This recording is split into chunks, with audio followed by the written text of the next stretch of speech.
مشاهدينا الكرام، صدام العمالقة في ملعب أيت أحمد، هكذا يمكننا وصف القمة المرتقبة التي تجمع بين شبيبة القبائل وشبيبة الثورة في واحدة من أقوى مباريات الجولة 24 من الرابطة المحترفة الأولى الجزائرية. ولكن قبل البدء في التفاصيل لا تنسوا الاشتراك والإعجاب بالفيديو ليصلكم كل جديد، حيث تتجه كل الأنظار الآن صوب مدينة تيزي وزو لمتابعة هذه المواجهة الحاسمة لترتيب الفريقين في جدول المسابقة.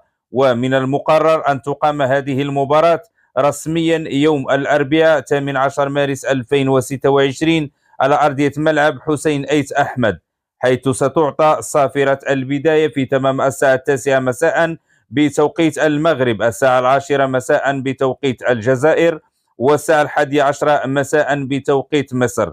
وسيتم نقل مباراة شبيبة القبائل وشبيبة الثورة مباشرة عبر القناة الرياضية الجزائرية إن شاء الله.